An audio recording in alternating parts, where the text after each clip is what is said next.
ओम श्री चिन्मय सद्गुरवे नमः। अगली बार पिछली बार 23 नंबर प्रथम अध्याय की 23 नंबर श्लोक ठीक से हम लोग देखा नहीं। यहाँ पर अर्जुन बोल रहा है कि हे अच्युत, दोनों सेना के बीच में हमारा रथ तुम लेके चलो।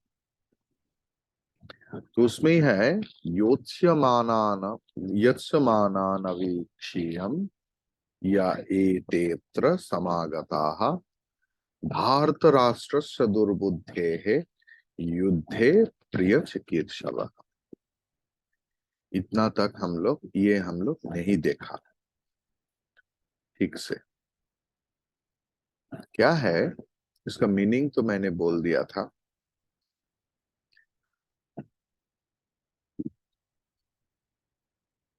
क्या है, पिछले बार एक सवाल उठाया था कि भगवान को या टीचर को कोई कभी ऐसे बोल सकता है ये करो वो करो? तो सख्य भाव में मर्यादा की मात्रा कम होता है, लेकिन प्रेम का मात्रा ज्यादा होता है। सख्य, वात्सल्य और मधुर भाव में मर्यादा कम होता है बाह्य दृष्टि से, और दास्य भाव में मर्यादा रहता है। तो ये सख्य भाव की महिमा है। सख्य भाव में आत्मनिवेदन, खुद को देना इतना माधुर्य मंडित है, इतना सुंदर है कि प्रभु अपने दोस्त की, अपनी सखा की सारे दावी दावा स्वीकार कर लेते हैं, क्योंकि दोनों के बीच परम नैकट्य, very closeness, very proximated they are. So whatever they say, they just accept. अभी सवाल हो सकता है, क्या अर्जुन के पास खबर नहीं था कि किसके किसके साथ उनको युद्ध करना पड़ेगा? क्यों वो बोला कि मुझे किसके किसके साथ युद्ध करना पड़ेगा, ये देखना चाहते हैं, मैं देखना चाहता हूं? क्यों बताया ये? सी, अज्ञता लेकर राजनीति नहीं होता,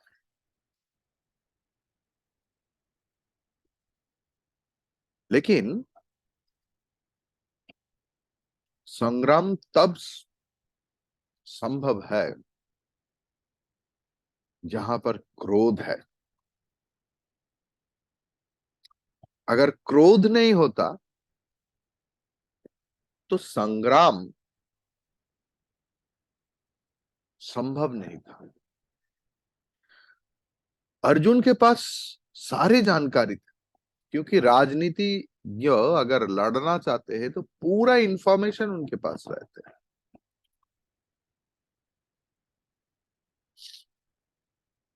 तो अर्जुन या पांडव की विपक्ष में जितने राजन्य वर्ग थे, सबका नाम उनको पता नहीं था। नाम पता था, लेकिन सबको नहीं देख सकता है ना, कौन कौन राजा क्या क्या किया। तो आज सबको उन्होंने प्रत्यक्ष रूप में देखना चाहते थे। देखकर अपने अंदर जो क्रोध है उसमें थोड़ा घी डालने के लिए भगवान को बताया। लेकिन अर्जुन पिछले श्लोक में बताया कि दुर्बुद्धे है, मतलब दुर्योधन को दुर्बुद्धि क्यों बताया? दुष्ट बुद्धि बुद्धि युक्त व्यक्ति को दुर्बुद्धि कहते हैं। अर्जुन दुर्योधन की जो स्वभाव दुर्बुद्धिता,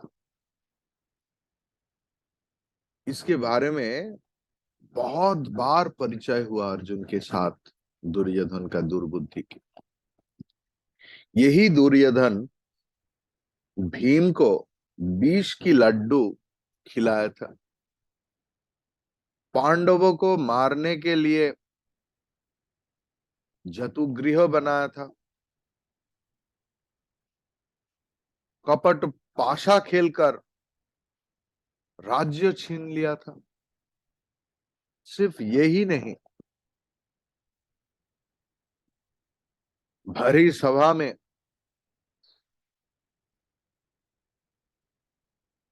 अपने भाभी तथा कुल का बधू, बड़ा बहू, उनका वस्त्रहरण अर्जुन कुछ नहीं भूला।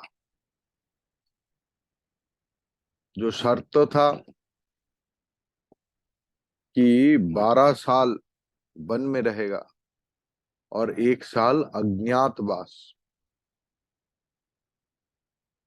और उसके बाद उन्होंने सारे राज्य पांडवों को वापस कर देगा।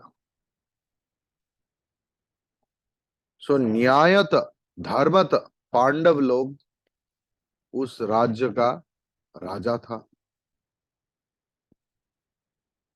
लेकिन दुर्योधन की दुर्बुद्धि इतनी चरम अवस्था में पहुंच गया था, राज्य वापस देना तो बहुत दूर की बात, भगवान श्री कृष्ण अंतिम बार अनुरोध किए थे कि 5 भाई को 5 गांव दे दो।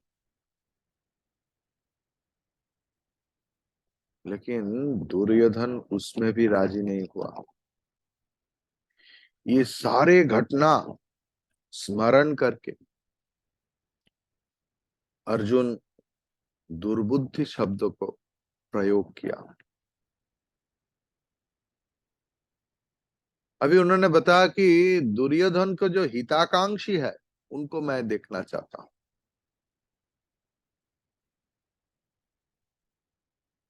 दुर्योधन का दुष्कृति जो है, दुर्योधन का जो ये बुरा आचरण, इतना दुर्बुद्धि, दुष्कृति, ये सब लोग जानते थे दुनिया में। इसके बावजूद भी उनका पक्ष जो समर्थन किया, उनको जिन जिन ने शक्ति दिया, बुद्धि दे रहा है, सब एक ही श्रेणीभुक्त होता है। अब देखेंगे सब जितना लोग इकट्ठा होते हैं, चाहे ये संत समाज में या राजनीति की मंच में, जहां पर they are having same mentality.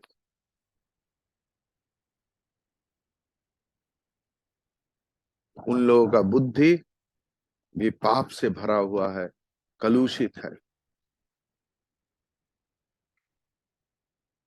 वो लोग कौन है, ता एक बार देखने का कौतूहल हुआ। अर्जुन अर्जुन जैसे ऐसे सोच रहा है कि जो लोग खुद को बहुत वीर मान रहा है, उनको एक बार पहचानना चाहिए। I should know them. रणांगण में उन लोगों का जो रण तृष्णा है, ये मैं मिटा दूंगा। अभी आई विल चैन 24 और 25। संजय उवाच एवमुक्तो ऋषिकेशः गुडाकेशेन भारत सेनयोरुभयोर्मध्ये स्थापयित्वा रथोत्तमो भीष्मद्रोण प्रमुखतः सर्वेषां च महीक्षिताम् उवाच पार्थ पश्यैतान् समवेतान् कुरुनिते। संजयः संजय उवाच, संजय ने बताया, क्या बताया? भारत, ये भारत, मतलब इस उक्ति में भारत मतलब धृतराष्ट्र को बताया। धृतराष्ट्र को संबोधन किया भारत नाम से। गुड़ाकेशेन, गुड़ाकेश मतलब अर्जुन, गुड़ाकेशेन तृतीया विभक्ति, अर्जुन के द्वारा, एवं इस तरीका से, उक्तः बोला गया,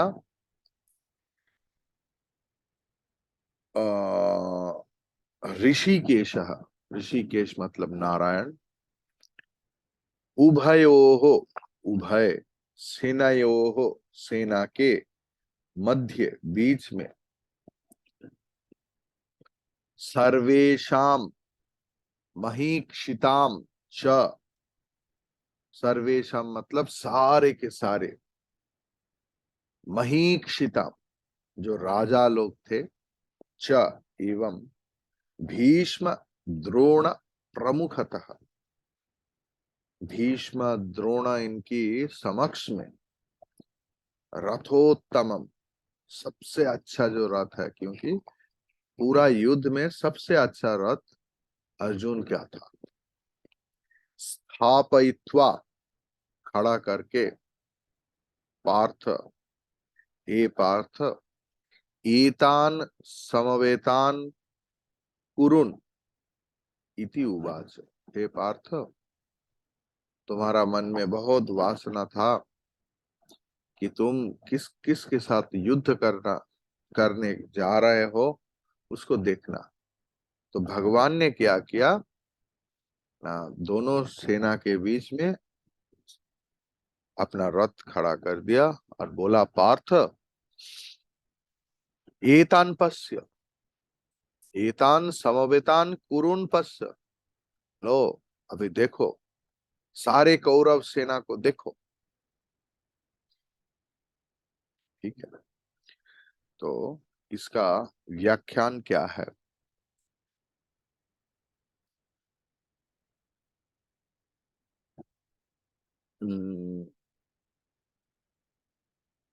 अर्जुन का और एक नया नाम देखा, गुड़ाकेश।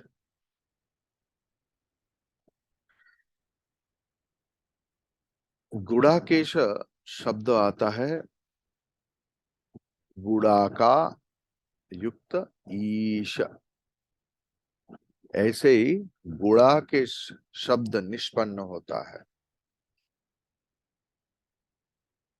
गुड़ा का मतलब है निद्रा। जिन्होंने अपना अपने निद्रा को जय किया है, अपने निद्रा से, आलस्य से विजय प्राप्त हुआ है, वही गुड़ाकेश है। मतलब जिन्होंने हर वक्त सतर्क है, अतंद्र है, निरिंद्र है, अलर्ट है, कॉन्शियस है, उसके लिए यही उपयुक्त विशेषण है गुड़ाकेश। गुड़ाकेश के और भी एक अर्थ है। गुड़ा, गुड़ाक मतलब, गुड़ा का मतलब द कार्ली, गुड़ाकेश मतलब जिनका कार्ली हेयर एंड ब्यूटीफुल।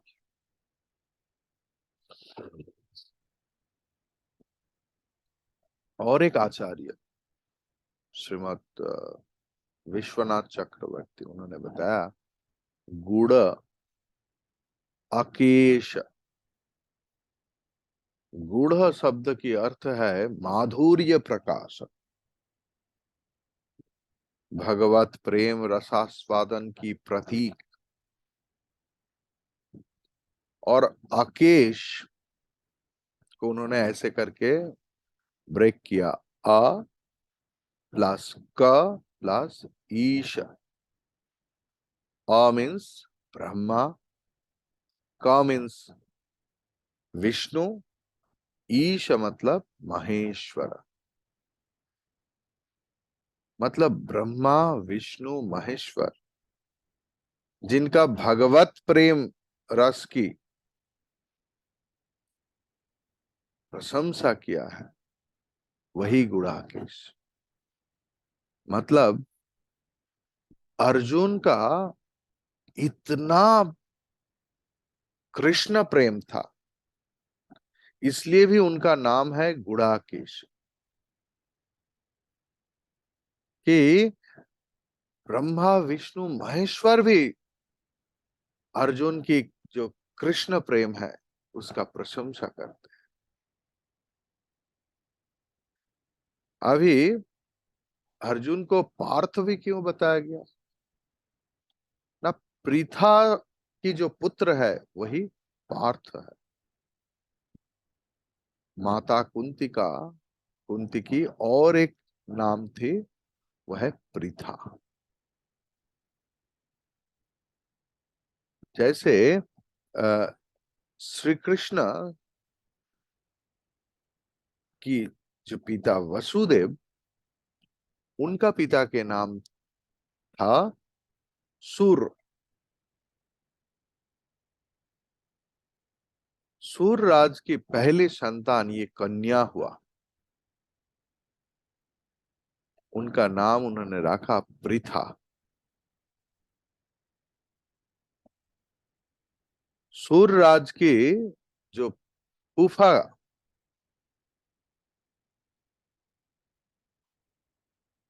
फुफेला भाई, बांग्लाয় बोलले पिस्तुत भाई, उनका नाम था कुंती भोज। तो उन्होंने निसंतान थे। तो सूरराज अपने प्रतिश्रुति के अनुसार कुंती भोज को दत्तक लिया था।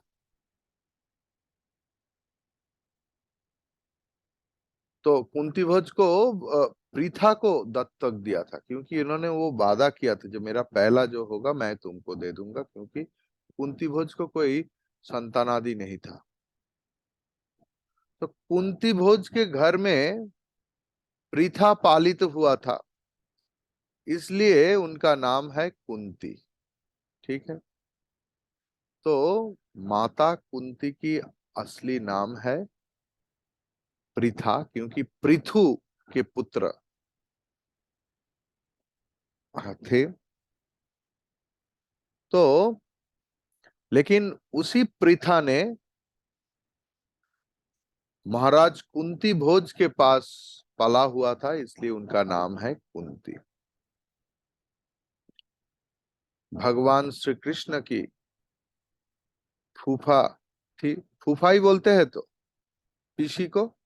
हम्म। और युधिष्ठिर आदि पंच पांडव कृष्ण की फुफेला भाई।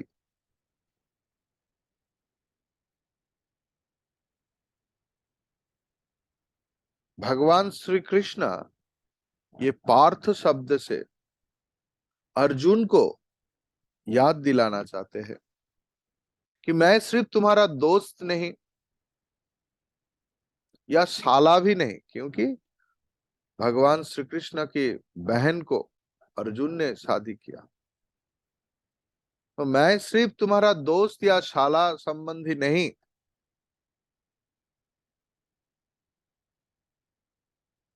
खून की सूत्र में, रक्त की सूत्र में भातृत्व का भी संबंध है, तो मैं थोड़ा सा भी त्रुटि नहीं रखूंगा, गलती नहीं रखूंगा तुम्हें युद्ध में सहायता देने के लिए। तुम मेरे ऊपर भरोसा कर सकते हो।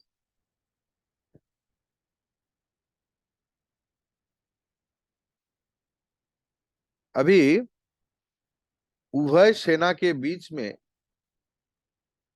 रथ स्थापन करके सिर्फ इतना ही क्यों बताया? समवेतान कुरुन पश्य, पांडव भी तो थे।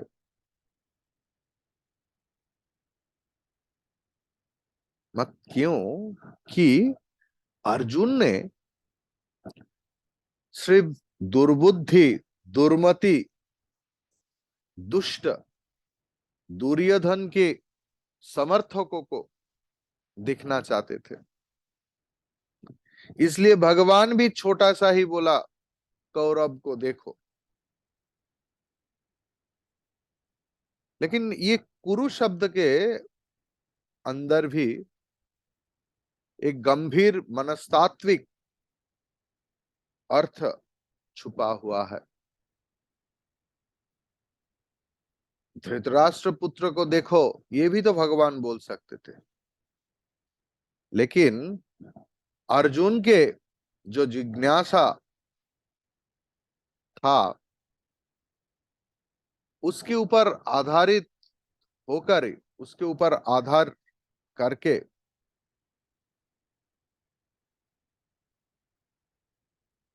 भारत राष्ट्र से दुर्बुद्धे है, ये शब्द उन्होंने बताया था।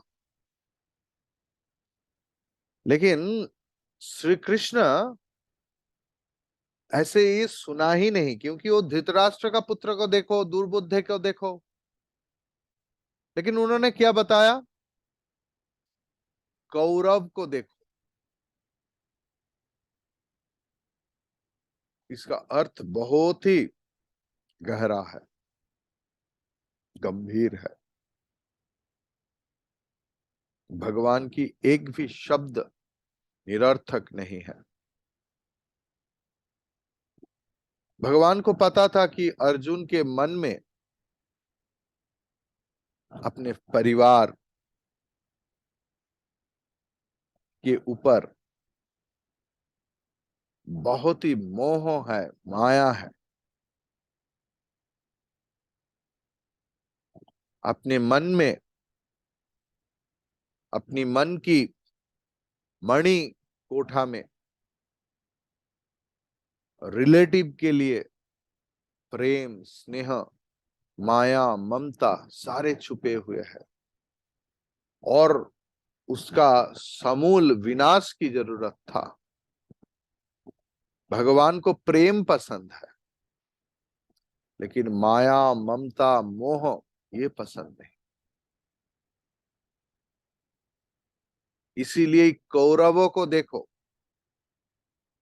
ये बोलकर भगवान अर्जुन के अंदर परिवार की प्रति जो स्नेह है, मोह रूपी प्रेम है, वो जगाना चाहता था। भगवान खुद ही अर्जुन के अंदर मोह उत्पन्न किया। क्यों? क्योंकि विराट एक प्रासाद निर्माण के पहले उसका भूमिका प्रस्तुत करना अनिवार्य है। प्रासाद की जो शीर्ष भूमि है, हो सकता है बहुत लंबा, जो आकाश को चुंबन कर रहे हैं, लेकिन जितना भी ऊंचाई बिल्डिंग, चाहे वो 42 भी हो या बुर्ज खलीफा ही हो, सबकी जो भीत है वो जमीन के अंदर ही होता है। मतलब ऊंचे ऊंचाई में जाने से पहले नीचे जाने का जरूरत है। इसलिए भगवान अपने प्राण प्रिय दोस्त को इशारा दे रहा है। क्यों दे रहा है? भगवान सारे विश्ववासी को गीता अमृत रस पिलाना चाहते हैं, क्योंकि सारे विश्ववासी अर्जुन ही है। माया मोह से प्रेरित होकर मैं और मेरा कर रहा है। मेरा घर, मेरा गाड़ी, मेरा पति, मेरा पत्नी, मेरा बच्चा, मेरा कुत्ता। डॉग के ऊपर कितना है, यू हैव नो आइडिया। जो लोग कुत्ता प्रेमी है, बाप रे। मैं तो कुत्ता प्रेमी नहीं हूं, मैं पशु प्रेमी हूं। दुनिया में ऐसे कोई प्राणी नहीं है जो मेरा प्रेम में नहीं है। आज भी आश्रम से I feed all the creatures, dog, cows, birds, even the ants also. But who are fanatic about their pet, a spiritual person is against of that. Because उनके प्रति सिर्फ अपने कुत्ता के लिए ही प्रेम है, दूसरे के लिए नहीं। ये माया है, मोह है, ममता है।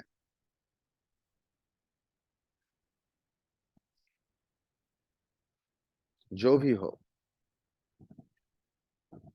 ये कौरव को भगवान सारे विश्ववासी को गीता अमृत रस पान करवाना चाहते थे। लेकिन अगर सवाल ना पूछा गया तो उत्तर तो नहीं आएगा। सवाल की जरूरत है। A teacher always expect questions. Without the questioning, the thing doesn't come. इसलिए भगवान जब देख रहा है कि कोई सवाल नहीं आ रहा है, तो भगवान और थोड़ा उंगली कर रहा है। कौरव को देखो,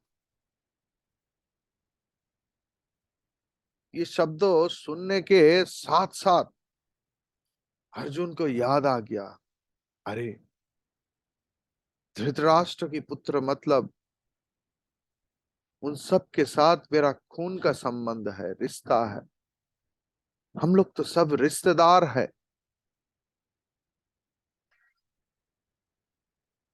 ये कुरुराज की जो खून,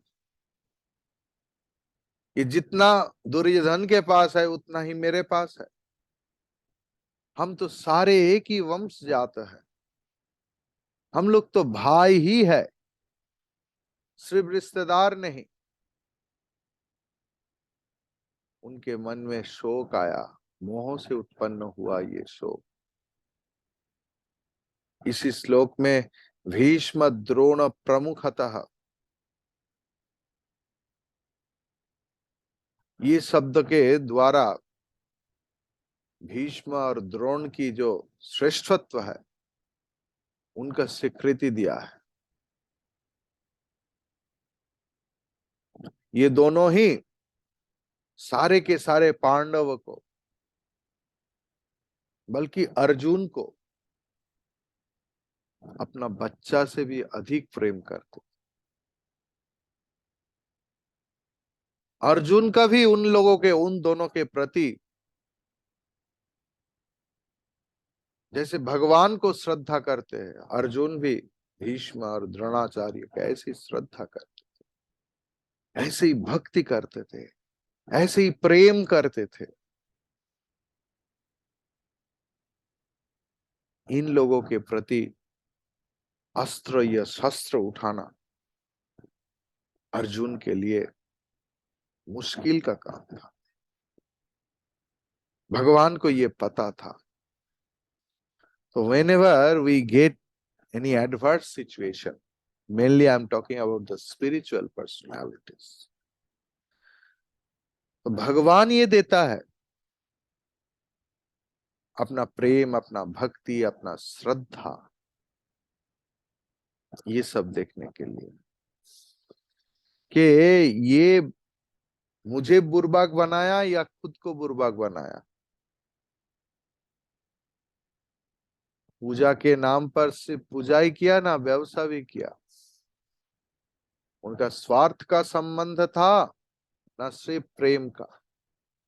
मेरे साथ ये वो पूजा कर रहा है, मतलब मुझे उसे ये देना पड़ेगा, उससे कुछ छीनना नहीं पड़ेगा, उससे कोई कुछ खो नहीं जाएगा। इसलिए अपने सिक्योरिटी के लिए पूजा कर रहा है या मुझे पाने के लिए। तो भगवान भी भक्त के साथ कभी कभी ये खेल खेलता है। He instigates us to see how firm our love is. Oh my dear children and devotees and students, whenever any adverse situation will come, try to accept it as Bhagwan Prasad. प्रसन्नता से ग्रहण करो और भगवान के ओर देखो कि अगर भगवान तुम्हें ये इच्छा है तो मैं इसे स्वीकार करता हूं प्रसाद के रूप से। एक बार स्वामी रामकृष्णानंद जी, भगवान श्री रामकृष्ण की डायरेक्ट डिसाइपल, चेन्नई में भगवान को पूजा सेवा करते थे, भिक्षा के ऊपर आधारित थे। एक दिन कुछ भी नहीं आया, बहुत देर तक क्या भोग लगा है ये समझ में नहीं आ रहा। बाद में उन्होंने चिल्ला चिल्ला कर भगवान को बताया, ठीक है सुनो, आज कुछ नहीं आया तो मैं अभी समुन्दर में जा रहा हूँ, थोड़ा सा बालू और खारा पानी लेके आऊंगा, वो तुमको भी दूंगा और तुम्हारे सामने वही मैं खाऊंगा। ऐसे बोल रहा था और जब भी समुन्दर की ओर जाने के लिए गया, देखा एक अपरिचित व्यक्ति बोरा लेकर मत्थे में बहुत सारे सब्जी अनाज लेकर आया। तो भगवान हमारा प्रेम देखना चाहता है। अगर आप एक सच्च जीवन, सत जीवन, भक्त की जीवन जी सकते हैं, भगवान के दिए हुए सारे वादा को प्रेम पूर्वक ग्रहण कर सकते हैं और आप उसको अतिक्रम नहीं कर पाते, तो भगवान से ही शक्ति मांगो कि भगवान तुम तो ये दे दिया, अब मैं इसे पार कैसे करूं, मेरे पास तो इतना ताकत भी नहीं, मुझे ये ताकत दो। तब देखो खेल किसको बोलते हैं। यही है, भगवान के कृपा करने का तरीका कुछ अलग होता है। हरि ओम तत्सत।